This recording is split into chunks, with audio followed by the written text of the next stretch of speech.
এই রাজনীতিবিদ শুয়োরের বাচ্চাদের যদি মিনিমাম কমন সেন্স থাকতো তাহলে প্রথমে এসে এই দেশে পিলখানার বিচার চাইতো।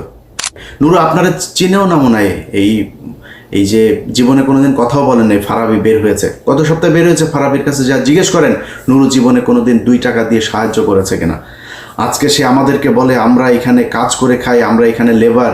এটা নিয়ে এসে প্রশ্ন তুলে, আরে নুরু তোর পেটে পাড়া দিলে আমার পাঠানো টাকা এখনো পর্যন্ত তোর পেটের ভেতরে আছে। আমি একা না, এখানে হাজার হাজার আমেরিকানরা তোর টাকা পাঠিয়েছে। তুই তো, আমাদের কষ্ট নাই তো, আমরা সারা জীবন টাকা পাঠায় তোর এই করতাম। এখন এসে আপনি সুশীল সেজে গেলেন, মব সৃষ্টিকারীদের বিরুদ্ধে কথা বলেন, আমাদেরকে মব সৃষ্টিকারী বানান, এভাবে করেছেন। এখন আমরা তো ভাই, আমি ইলিয়াস হুসাইন, আমি তো ভাই কোনো কোম্পানিতে যাই নাই, কোনো কোম্পানির ওরে রাখেন ওরে ছাড়েন এগুলি বলিনি। যে আওয়ামী লীগ করেছে আমরা তার পক্ষে তার বিপক্ষে দাঁড়িয়েছি। আপনারা যদি আমাদের কথা শুনতেন, আমরা সেনাবাহিনীর এই সেনাপ্রধানের বিরুদ্ধে কথা বলি নাই। সেনাপ্রধান যে কথা শোনে না, ডিজিএফআই যে এগুলো করে, এগুলো আমরা বলি নাই।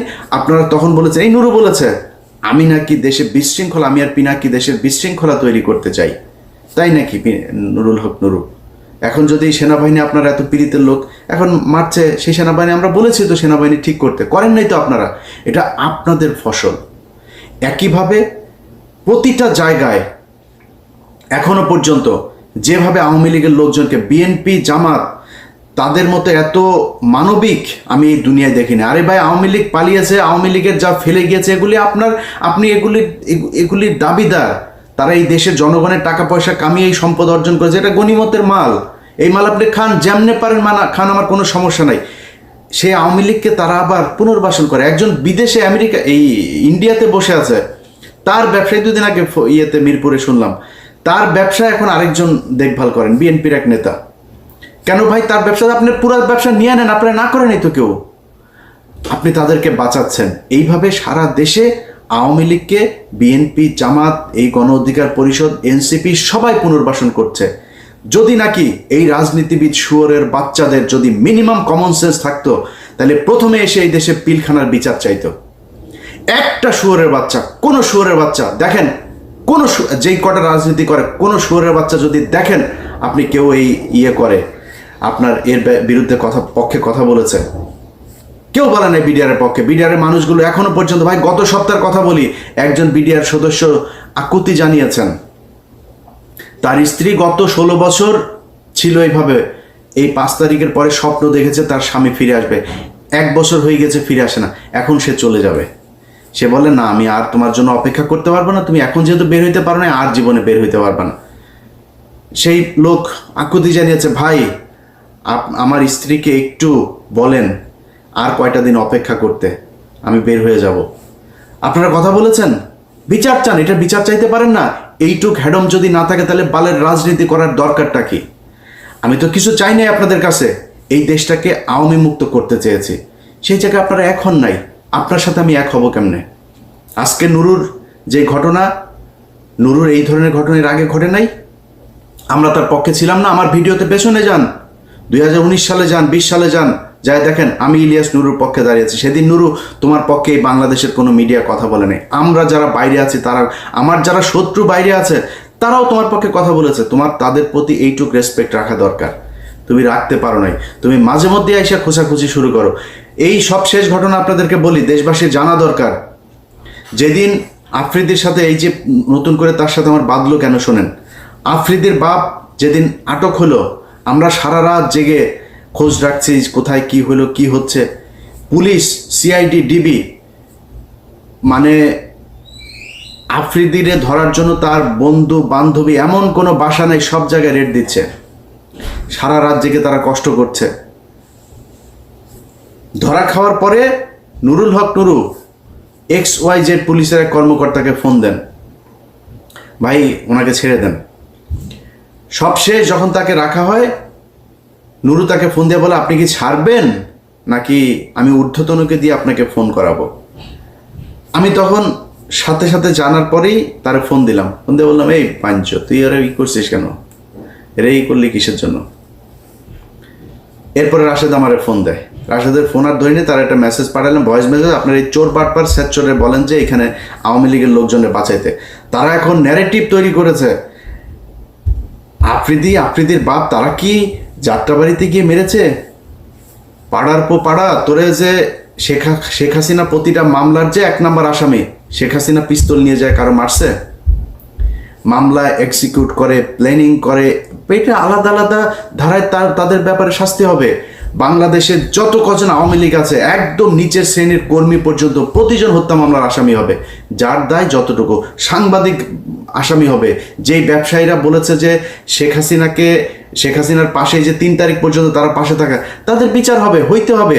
যার যতটুকু প্রাপ্য সেটুকু তার বুঝাইতে হবে।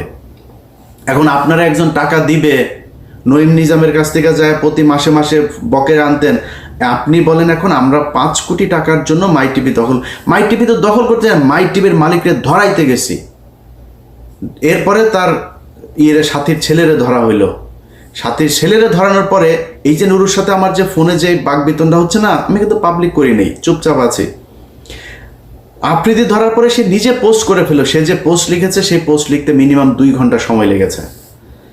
পোস্ট লিখে তারপরে সে জানান দিল যে আফ্রিদি এবং মাই টিভির পক্ষে সে। আরে বেটা, তুই আফ্রিদির খবর জানিস না? আফ্রিদি কি করেছে তুই জানিস না? আফ্রিদি গত সরকারের আমলে একটা ছবি থাকার কারণে ওই যে রাহির ব্যাপারে সে প্রশ্ন তুলেছে। রাহি ছাত্রলীগ করতো।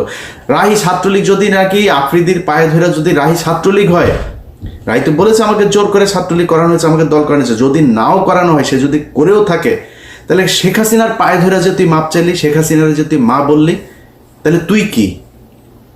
অতএব হিসাব করতে হবে। নুরু ভাই, আপনি বিএনপির যাদের বিরুদ্ধেও এখন কথা বলি, তারা ভাই এই দেশে রাজনীতির জন্য, এই দেশে আওয়ামী লীগের বিরুদ্ধে কথা বলতে গিয়ে নির্যাতন সহ্য করেছে।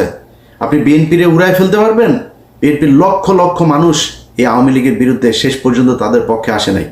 জামাত ইসলামের লোক তাদের পক্ষে আসে। জামাত ইসলামের আমিরের পর্যন্ত আমি ছাড়ি নাই।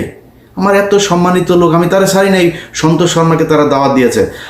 আমি সেই জায়গায় যুদ্ধ করি ভাই। আমারে নিয়ে এইসব চাঁদামাজি মাদামাজি এগুলি বলে লাভ নেই। আপনি যা মন চায় বলেন, চাঁদাবাজি করলে সেগুলি তো ভোগ করবো, তাই না? দেখবেন তো টুডে টুমোরো, পাবেন না কোনো জায়গায়। সো আপনি মাই টিভি থেকে 5 কোটি টাকা চাঁদা আনতে গিয়েছি, তারপরে মাই টিভি অর্ধেক শেয়ার চেয়েছি। আরে বেটা, মাই টিভির শেয়ার চাইতে হয় আমার?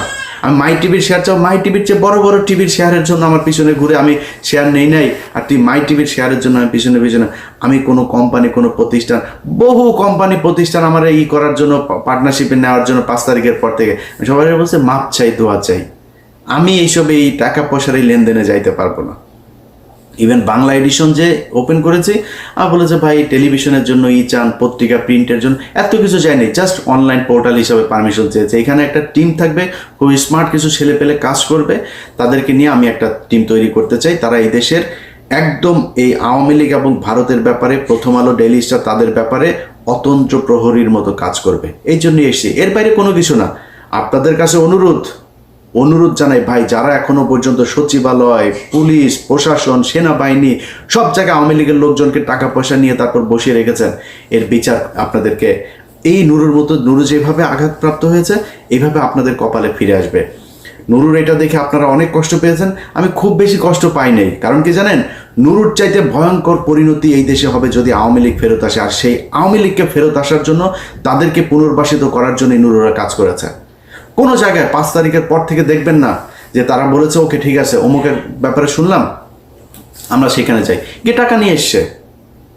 এখন ওই কথা যদি নাকি আপনাদেরকে এক এক করে যদি বলতে হয়, সেটার জন্য ভিডিও তৈরি করেছিলাম, কোথায় কোথায় কি করেছে, বাট পরিস্থিতিটা আমাকে সেই ভিডিওটা আপলোড করতে দেয় নাই, দিলাম না, এতটুকুই বললাম। এখনো সময় আছে, নুরু সহ বিএনপি, জামাত যারা যারা আছেন, এই বিপ্লবীদেরকে মব ট্যাগ দিয়ে তারপরে আওয়ামী লীগকে পুনর্বাসিত করে যদি নাকি দেশ চালাইতে চান, আপনাদেরকে সামনে আরো অনেক বিপদ বইতে হবে। ভালো থাকেন, আল্লাহ হাফেজ।